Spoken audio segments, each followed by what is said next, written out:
What's up, guys? It's your boy Ace from AceMadden.com, and today we're going to be talking about the new feature on Madden 18 called Coaching Adjustments. Now, I don't consider this completely new, mainly because it was on another Madden. At least some of these features were, so it's not completely new to me. They just took it out, put it back in, and consider it new. Whatever the case may be for that, I don't know. But this is some of these features are definitely new. I don't remember offensive adjustments on any other Madden. But besides the point, I'm just going to get into each adjustment on offense and defense and give you my opinions on all of them.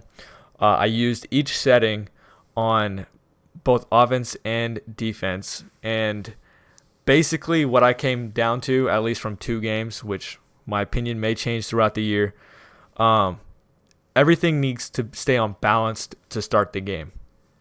Now, I would leave deep pass catching and intermediate pass catching. I'll briefly go over those in a second. On balanced all game, I wouldn't mess with those. But ball carrier does have some useful settings. So I'll go over these. Conservative, basically what this does is allows you to, you can see right there with the pro and the con right under. This allows you to boost your carrying so you protect the rock. And this is just very good for closing out games. So if you're up in the 4th quarter and you want to milk the clock, this is the setting to be on. Or if you want a straightforward running back, all you want from him is just to never fumble, you can leave conservative on all game. That's up to you. I personally like to have it on balanced to start the game and then close games out with conservative. Aggressive, this just allows you to kind of go beast mode. Let's say you don't want to abandon the run game and you're losing and you just really need those big runs, or maybe on the goal line if you're feeling risky and you just want to really pound it in and you have to pound it in maybe, this is the setting to be on. Blocking. We have conservative, which decreases chances of holding. Con, hold blocks less for run and pass. So this is something I didn't like. I would not use this basically because I felt a big difference between a balanced pass protection and a conservative pass protection. And the holding penalties on aggressive do not happen as frequently as I thought. I played 2 games of 6-minute quarters, and I found that the holding penalties on average were about 4 per game. So that's not too bad. That might be worth looking into to see if the blocks hold long enough to be worth that. I would think they are. 4 is really not that many. But it does get annoying. I'll admit that. Like when you get a holding penalty, set you back 10 yards, obviously, and it's just a really annoying feeling because obviously you did nothing to cause that. It was just the AI basically screwing you over. So again, leave this on balance to start. Leave this on balance to start, as well as I actually leave both of these on balance the entire game. So use those situationally, and let's get into the defense. All right, guys, we're on defense now. I'm going to try to go through these as quickly as possible to avoid a very long video in which no game is really being played. Actually, I'm going to do a little bit of gameplay to show one of them.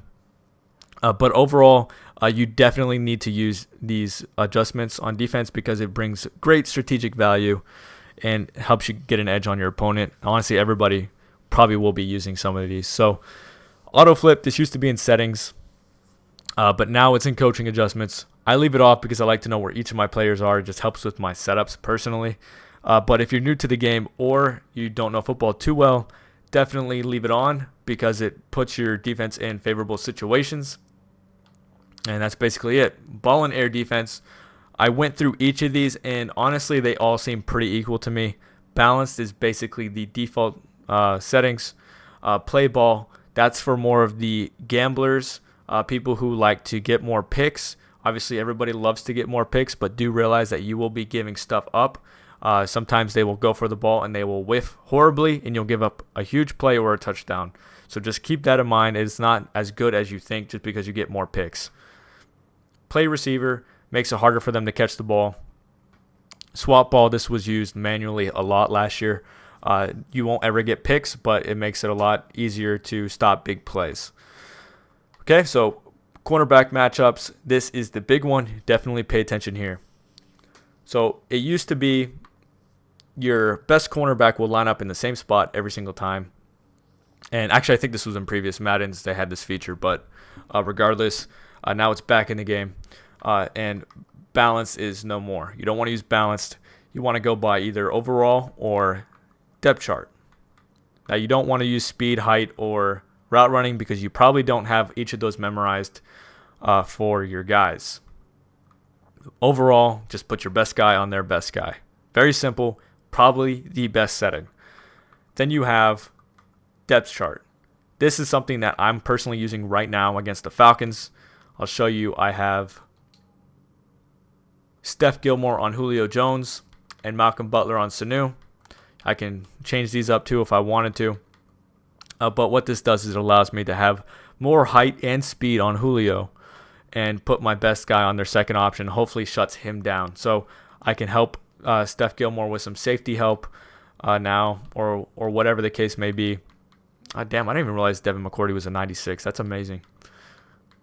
All right, off topic. Back to the cornerback matchups. I'll show you the how it works in game just in a second. Option defense, this just allows you to decide who you want to play in the offense automatically, or just let your guys play it as they see fit with their regular AI.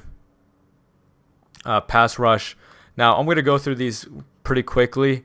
What I will say is pass rush is something that got me a lot of penalties by going aggressive.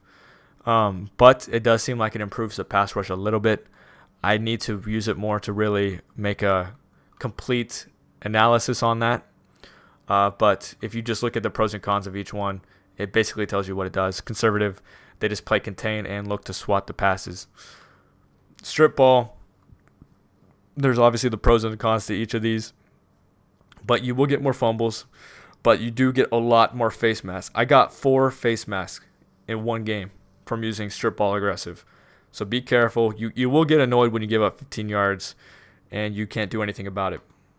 I personally would leave all of these on balanced. And then here it goes again, pretty much with the hit sticks, get more fumbles. But you will miss more tackles. So those are all the coaching adjustments. Go through those as you see fit. Definitely use the cornerback matchups. Everybody in here should use that and consider using auto flip off. Everything else is just preference. I will show you real quick how the cornerback matchups work. All right, so right now I just hopped into a play real quick just to show you that the cornerback matchups are working. We have Steph Gilmore over here, and we have Malcolm Butler over there on Sanu. And everything is taken away. So this makes man coverage much more useful in this year's Madden. Zone coverage is kind of busted right now. I know yesterday in my review I said it was decent.